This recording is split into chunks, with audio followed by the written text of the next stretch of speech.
Күлсім, сен оны дұрыс танымайсың ғой. Неліктен танымайды екем? Біз 3 айдан бері кездесіп жүрміз. Дәл солай, ұйықтап жүргендеріңе 3 ай болды. Ал ол туралы ештеңе білуге уақытың болмады. Ештеңе білгім де келмейді. Маған керек нәрсенің бәрін мен онсыз да. Күлсім ренжіп, таңуын тартып алды. Әдеттегідей бала кезінен осылай. Балым бәріне байыппен қарайтын. Барлығын 5 рет тексеріп, 5 рет нақтылап алатын. Ал Күлсім әр іске басын тігіп, суға бірден сүңгейтін. Балым оның құрбысы еді. Мектепте оларға бәрі таңырқай қарайтын. Тек балалар ғана емес, мұғалімдер де. Мәселе Күлсімнің әкесінде болатын. Оның дүкендері, сауда нүктелері бүкіл қалада бар еді. Оның аты 90-шы жылдардан жұртта ауыздан жүрген. Ал балымның өте кедей отбасынан шыққаны. Әкесі маскүнем, жалқау, анасы өмір мен жұмыс пен аурудан қажыған әйел. Балымның сыныпта ешкім жақсы көрмейтін, үнемі ренжітетін. Ал Күлсім әрдайым әділдік жағында тұратын. Әуелде ол балыммен достасқан, оны балалары мазақтамасын деп, кейін шын достарға айналды. Балым күрсінді. Күлсім, мені тыңдашы. Мен саған оны бірден тастап кет деп жатқан жоқпын ғой. Бірақ білмеймін. Кәне оны бір сынап көрейік. Себебі болмайды ғой бір адам еш жерден пайда болып, кенеттен сенің қасыңнан табыла қалуы. Ал сен оның өткен туралы отбасы жайлы білесің бе? Отбасы жоқ, барлығы қайтыс болған. Ал өзі қайда тұрған? Осы қалада ма? Достары кім болған? Олар қайда? 3 ай өтті ғой. Ал ол сені ешкіммен таныстырған жоқ. Бәрібір бос кеңістікте өмір сүрмейтін шығар? Эх, балым, енді мен не істейін, а? Білмеймін, деді ол. Детектив жалды. Күлсім орнынан атып тұрды. Не айтып тұрсың өзі? Құрбысы иығын көтерді. Ал сен не ұсынасың? Өзің барып артынан аңдамайсың ғой. Күлсім жымиып қойды. Ал мен ойлап таптым. Балым қорқып қарады. Қараш, сен осылай сөйлеген сайын, біз міндетті түрде бір үлкен бәлеге тап боламыз. Жарайды, енді балым қойш. Мақсатқа хабарлас. Балым отыра кетті, күрсінді. Білесің бе, мен сенің басыңда не болып жатқан ешқашан түсінген емеспін. Әлі жаңа ғана бір бақытта ойлап едің, енді бәрі басқаша болып кетті. Ал Мақсаттың бұл жерде не қатысы бар? Күлсім күрсініп орнынан тұрды да, жаңа оймен оттай жана бастады. Қалай қатысы жоқ? Мақсат оқуын бітірді ғой, қазір театрда жұмыс істейді. Сонда бұл сенің күмәнді күйеуіңе қандай қатысы бар? Мақсат мені басқа адам кейпіне кіргізеді. Сонда мен қасымда сырттай бақылай алам. Ал ол мені танымайды. Құдай-ау, Күлсім, неге сен жай ғана сұрастырып ақпарат жинай салмайсың? Күлсім таңауын тыржиып қойды. Жоқ, ол қызық емес. 2 сағаттан кейін Мақсат келіп жетті. Үйге кіре салысымен Күлсім есіне алды. Мектепте ол оған ғашық болған еді. Ал өзі мүлде ұмытып кетіпті. Мақсат сабырлы түрде оған қарады. Ал айтыңдар, тағы қандай идеялар келді бастарыңа? Балым мұрнын шүйірді. Бізге емес, анаған келді. Білмейтіндер түр көрсетесің. Кімнің басында үнемі бір түрлі ойлар туа беретінін, деді ол әзілдеп. Келесі күні Күлсім әкесінің кеңсесіне қарай бет алды. Қасымның ол жерге жиі келетінін білген. Міне, тағы бір жағдай. Балым не десе де ол үйленгеннен кейін әкесінің компаниясында жұмыс істеуі керек екенін түсінеді. Сол себепті алдын ала танысып жүрген шығар. Ал балым болса оның тек өзіне назар аудартқысы келетінін айтқан. Дәл қазір Күлсім туған әкесі де танымас түрде еді. Ал бар болғаны аз уақыт таныс болған күйеу жігіті тіпті тани қоймас. Әкесі де айтпақшы, бұл некеден оны бас тарттырмақ болған. Бірақ Күлсімнің айтқанынан қайтпай қасарысып тұрғанын көріп, қолын бір сілтеген. Қызы дәл өзі сияқты қырсық та табанда. Ал Күлсім әрдайым әкесін өз дегеніне көндіре білетін. Мақсат болса керемет еңбек еткен. Ол актер емес, визажист мамандығында оқитын. Театрда гример болып жұмыс істейтін. Бұл менің бала күнгі арманым, актерларды сахнаға дайындау дейтін ол. Күлсім айнаға қарағанда тіпті күле де алмады. Қорқып кетті. Айнадан оған кәрі қожалақ әжім басқан кемпір қарап тұрды. Мұндайлар әдетте шіркеу алдында қайыр сұрап отырады. Мәссаған Мақсат, сен расымен өз ісіңнің шеберсің ғой, деді ол таңырқап. Мақсат ұялғандай жымиып қойды. Иә, бұл бейне ең қиын емес, бұдан да күрделілері бар. Күлсім көшеде келе жатып, айналасындағы адамдарды тамашалаудан ерекше ләззат алды. Олар одан бір ауруына шалдыққандай бақырып қарап, қашып, қорқынышпен қарап жатты. Ол үшін бұл неғұрлым көңілді болды. Қызық, Қасым оған қалай қарайтын білгісі келді. Ол жақсы, мейірімді, ақылды адам ғой. Өзі не істегенін немесе не сұрағысы келгенін түсінбей тұрды. Мүмкін жай ғана сыртынан қарап тынышталды. Әйтпесе, балым оны әлі сөгіп тастамақ. Кейін ақырындап үйленуге дайындала берер. Қасым жоқ еді. Оның машинасы да жоқ. Әлі бір апта бұрын ол осы машинаны күйеуіне сыйлаған болатын. Барлығы бас бармақтарын кішіндіріп шайқап жатты. Бірақ Күлсім оны жасау өте ұнады. Ол дәліздегі тақтайшаға отырып алды. Жақын жерде бір қыз тоқтап, сағатына көз жүгіртті. Біреуді күтіп тұрған сыңайлы. Күлсім ойлады, екеуі де күтіп жүрмеген. 10 минуттай өткенде көшеде Қасымның машинасы көрінді. Күлсім тасқа айналған жүзбен отырды. Мақсат айтқан, егер бетті қозғалтып алса, грим бүлінуі мүмкін. Сондықтан ол Қасым шыққанша күтпек болды. Сосын барып айтар еді. Қасында тұрған белгісіз бойжеткен күлімсіреп, машинаның жақтауына қарай қадам басты. Күлсім қатты тұрып қалды. Қасым түсті. Қайырлы күн, көп күттің бе? Жоқ, енді ғана келдім, деді бойжеткен. Қасым сағатына қарады. Тыңда, офиске көтеруге уақыт жоқ.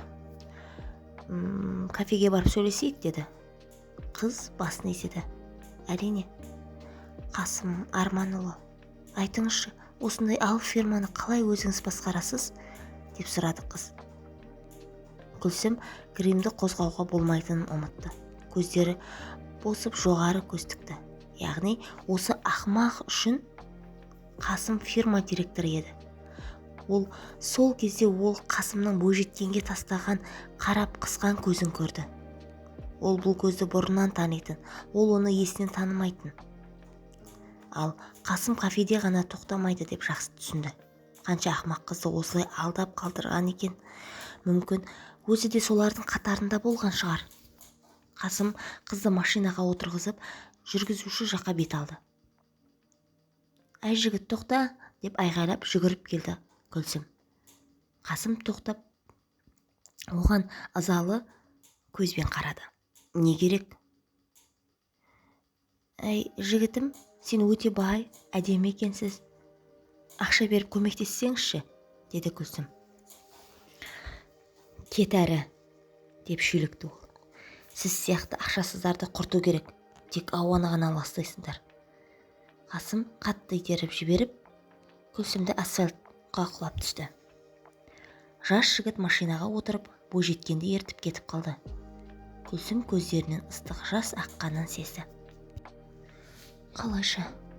Неге бұлай болды? Ол оған шын сеніп еді ғой. Қалайша балымның үйіне жеткенін де есінде жоқ. Балым бір қарағаннан ақ бәрін түсінді. Күлсім досты ойлағаннан да көп нәрсе біліп қойған еді. Жарайды, кір деді ол сабырмен. Су әкелейін. Күлсім оған қарап, коньяк бар ма? Деді. Ас үйден. Мақсат бас сұқты. О, мен де ішем деп ол күлімсіреп. Балымның беті қызарып кетті. Мен кедергі жасадым ба деп сұрады Күлсім. Күлсім, мені білесің ғой, кедергі болсаң мен тура айтар едім, деді балым. Олар ас үйге отырды, әуелі үнсіз. Кейін Мақсат әзіл айтып, анекдоттар жібере бастады. Қыздар күлкіге қарық болды. Мақсат, мен тіпті сені осылай күлдіре алады деп ойламаппын, деді балым. Мақсат үстел астынан оны аяғымен түртіп қойды.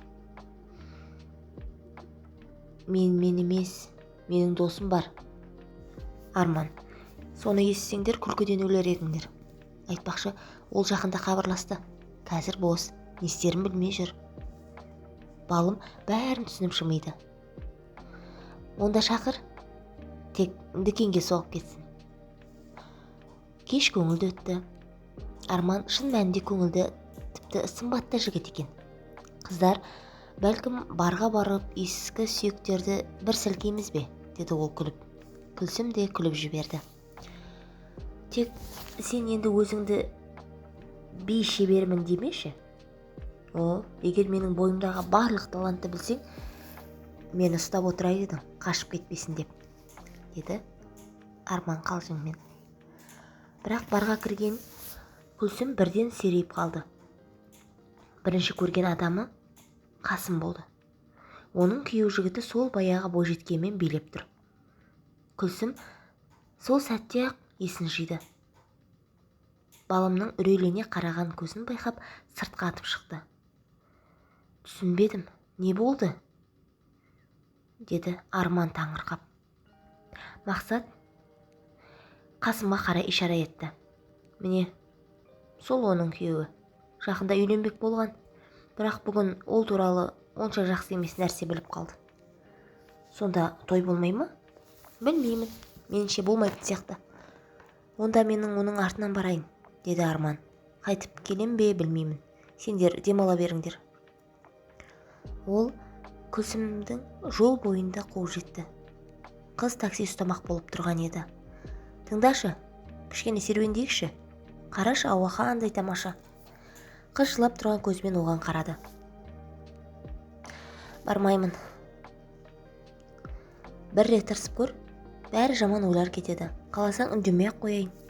Тіпті бір ауыз сөз де айтпаймын. Сенесің бе? Күлсім ойланып тұрып басын изеді. Олар үнсіз біраз жүрді. Сосын Күлсім ақыры тіл қатты. Арман сөзін бөлмей тек тыңдап келе жатты. Ол бай қыздардың да бақытсыз бола алатынын енді шын түсінді. Оларды көбіне болашақ әмиян ретінде көреді. Ал жай ғана қыз ретінде сирек қабылдайды. Кешір, бәрін саған айтып салдым, деді Күлсім. Арман үнсіз жүре берді. Күлсім тоқтап, оған тура қарады. Ештеңе айтпайсың ба? Мен өде берген ғой, үндемеймін деп, деді ол иығын қиқаң еткізіп. Күлсім еркелей мұрнын тыжытты. Арман жымиып қойды. 1 минут өтпей екеуі күліп жіберді. Тыңдашы, деді Күлсім. Қайта барайық. Біз би билеуге жиналмап па едік? Арман оған күмәнмен қарады. Ол жерде сенің күйеуің? Біріншіден, ол менің енді күйеуім емес. Екіншіден, неге мен енді ол үшін ешқайда бармауым керек? Деді Күлсім нық үнмен. Арман күрсінді. Сен бұған сенімдісің бе? Толықтай. Бұл жолы Қасым Күлсімді кіреберістен ақ байқады. Қасында тұрған қызды итеріп тастап, оның қасына қарай жүрді. Сәлем. Сен мені аңдап жүрсің бе? Сәлем. Жоқ, әрине. Көңіл көтеруге келдім. Ал сен бар не істеп жатқан ісіңді жалғастыра бер. Ана қыз сені жоғалтып алған сияқты ғой, деді Күлсім жарқырай күліп. Ол Арманның қолынан ұстап, достарын іздеуге кетті. Достары оларды шаттана қарсы алды. «Балым, сен мүлде ішпейсің ғой?» «Ал бүгін болады», деді балым күліп. Мақсат маған ұсыныс жасады. 15 минут өтпей олардың үстелінде көңіл көтеру қызып кетті. Даяшылар тапсырыстарды үлгере алмай жүріп жүрді. Арман мен Мақсат әрнені айтып күлкі тудырып отырды. Біраз уақыттан кейін Қасым келіп Күлсімге суық жүзбен қарады. «Жүр, үйге қайтамыз». «Маған сенің мұндағы түрің ұнамайды», деді ол қатқыл дауыспен. Күлсім таңырқай қарады. «Сен не, жалғызсың ба? Ал қасыңдағы серігің қайда?» «Қайдағы серік?» деп Қасым ашулана иығын көтеріп қойды. «Кешті қызықты өтуі тиіс еді, бірақ бәрі күйіп пісті». Ал Күлсімнің осылай өзін ұстауы тіпті ашуын келтірді. «Сол қыз ғой», деді Күлсім сабырмен. «Өзіңді біздің фирманың иесімін деп таныстырған. Сол қыз құшақтап тұрғаның». Түсінбедім. Қасымның маңдайынан тер шығып кеткен еді. Ол байқамай да қалды. Уақыты да болмас еді. «Сен қайдан білдің күндіз не болғанын?» деді Күлсімге салқын дауыспен. «Сен бірдеңені дұрыс түсінбегенсің. Тыңдашы, жүр, үйге барайық, бәрін жолда айтып берем». «Айтпақшы, үй демекші», деді Күлсім. «Кілттерді қайтаршы. Енді сені ол үйде көргім келмейді». Қасым оның қолынан ұстамақ болды. «Сен массың ғой, жүр тез үйге», деді ол ашуланып. Дәл сол сәтте екеуінің арасынан Арман түсе қалды. «Ей жігіт, сабыр ет. Қол деген сынса да қалады ғой», деді ол салқын үнмен. Қасым оған кіжіне қарады. Арман денелі, ірі жігіт еді. Ашуы су сепкендей басылды. «Сен бұған әлі өкінесің. Кейін өзің жылап жалынып кешірім сұрайсың. Ал мен ойланып көрем», деді Қасым тістеніп. «Кілттер», деді Күлсім жай ғана қолын созып. Сол түні ол үйге бармады. Түске таман әкесі қоңырау шалды. «Күлсім, қайдасың?» «Күйеу балаң осында, айқай салып жүр». «Әкешім, ол енді менің күйеуім емес.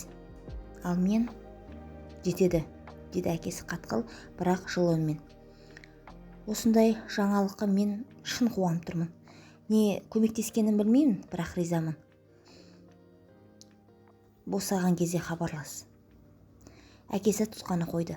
Күлсім Арманға бұрылып: «Міне, бәрі қуанышты. Папам бақытты, балым да бақытты», деді. Арман оған байыппен қарады. «Ал сен ше?» Күлсім жымиып басын оның иығына қойды. «Білмеймін. Бірақ мен де солай сияқты. Қызық сезім, қайғыруым керек еді. Ал мен керісінше жеңілдік сезіп тұрмын. Кейде бір нәрсе іштей қинайды ғой, бірақ не істеу керек екенін білмейсің. Ал енді бәрі орнына келгенде. Егер мұның бәрі болмағанда, мен сені кездестірмес едім», деді Арман оны құшағына алып. «Дәл солай», деп күлімсіреді Күлсім. «Тіпті Қасымды тауып рахмет айту керек шығар. Егер ол абай болғанда, мен ештеңе білмес едім. Және мүмкін сенімен мүлде кездеспес те едім». «Иә, біз таныспас едік. Мүмкін мүлде жолымыз да түйіспес еді», деді Күлсім күлімсіреп. «Жоқ, мен келіспеймін», деп жауап қатты Арман. Кейін Күлсімнің әкесі Арманмен танысқанда қызының құлағына сыбырлап айтты: «Міне, осындай жүрек мені әбден қанағаттандырады. Осы жолы сен шын мәнінде жарадың», деді ол мақтанышпен. Күлсім оған күдіктене қарады. «Әке, біртүрлі қуанып тұрсың ғой?» «Күлсім, ол аңшы ғой. Ал менің аңшылықты қаншалықты жақсы көретінімді өзің білесің», деді әкесі жымиып. Қыз күрсінді. Тіпті күйеуге де шықпай жатырып, әкем мен болашақ күйеуім бірігіп алды. Енді маған тек екеуіңнен де аңға шығуға рұқсат беруі ғана қалды. Әйтпесе екеуін де үйде көрмей кетемін ғой». әңгіме ұнаған болса, арнама тіркеліп үлпіл басып қойыңыздар. Тыңдағандарыңыз үшін рахмет.